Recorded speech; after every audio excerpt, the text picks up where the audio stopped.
कोई बात नहीं, बंद रहने दीजिए उसको, जरूरत नहीं।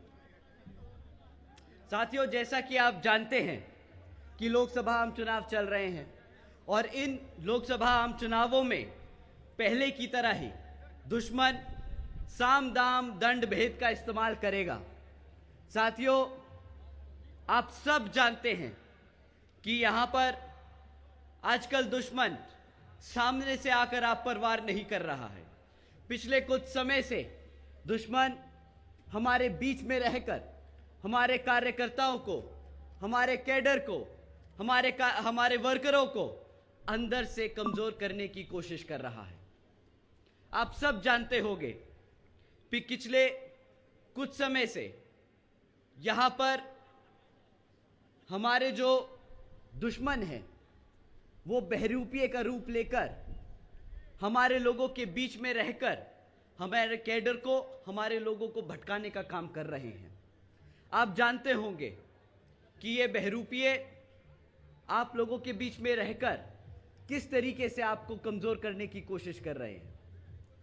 आप सबको उनको पहचानना बहुत जरूरी है। साथियों, ये बहरूपिये जय भीम का नारा लगाते हैं, ये बहरूपिये गले में पटका पहनकर आपके हकों की बात करते हैं, परंतु जब अपने नेता चुनने की बात आती है तो कुछ बहरूपिये इतने समझदार होते हैं, अपने आप को ही नेता बना लेते हैं।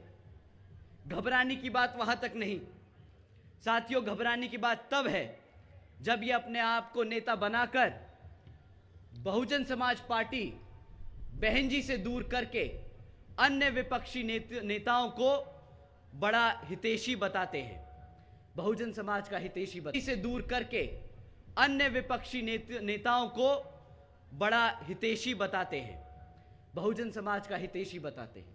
तो साथियों, अगर कोई बहरूपिया आपके बीच में आकर आपके हकों की बात कर कर बहन जी के अलावा किसी और को नेता माने तो समझ जाइएगा कि आपके बीच में वो दुश्मन खड़ा है जिससे आपको सावधान रहना होगा।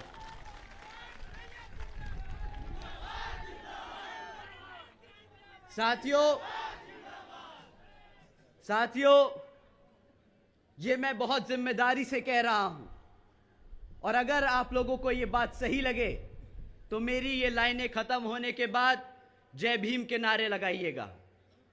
साथियों, जो बहन जी के खिलाफ है वो मान्यवर साहब के खिलाफ है, वो बाबा साहब के खिलाफ है, वो बहुजन समाज के खिलाफ है, वो आपके संविधान के खिलाफ है।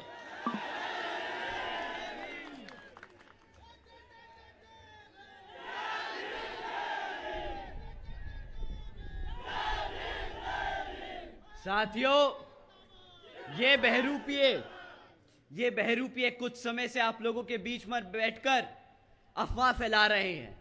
इन्होंने पिछले कुछ सालों से एक नई अफवाह छोड़ी थी आपके बीच में कि हाथी कमजोर हो रहा है, आपका हाथी किताबों के बोझ में दब रहा है। आप सब ने ये शिकायत सुनी होगी, परंतु हकीकत कुछ और है। साथियों, हकीकत क्या है उस पे आने से पहले मैं आप लोगों से इलेक्ट्रल बॉन्ड्स के बारे में बात करना चाहूंगा। क्या यहां पे लोगों ने इलेक्ट्रल बॉन्ड्स के बारे में सुना है? हाथ उठा के बताइए जिन्होंने इलेक्ट्रल बॉन्ड्स के बारे में सुना है।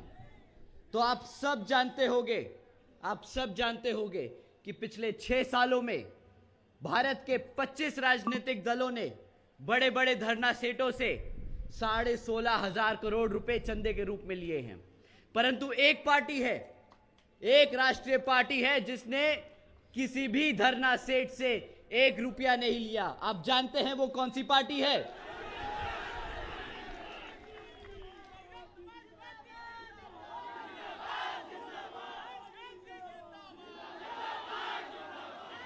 और साथियों, अगर आप ये जानते हैं, अगर आप ये बखूबी जानते हैं कि बहुजन समाज पार्टी वो पार्टी है जो किसी धरना सेठ से 1 रुपया नहीं लेती, तो ये पार्टी चलती किसके धन पे है? ये अपने कार्यकर्ता के तन मन और धन से चलती है। आज तक चलती आई है और आगे भी चलती जाएगी।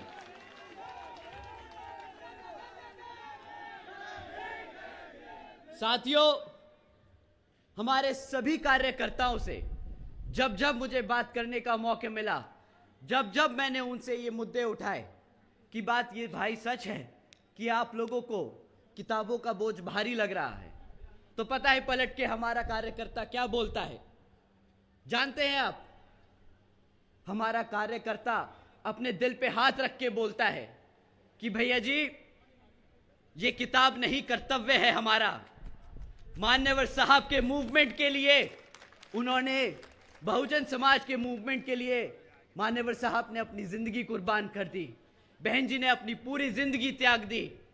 हम अगर अपनी जेब से निकाल कर 10 रुपया दे देते हैं किताब के माध्यम से, तो ये हमारा कर्तव्य है। तो साथियों, इन बहरूपियों को तमाचा मार के बता दीजिए कि ये किताब नहीं, ये कर्तव्य है, ये कर्तव्य है, ये हमारे समाज को आगे बढ़ाने का जरिया है।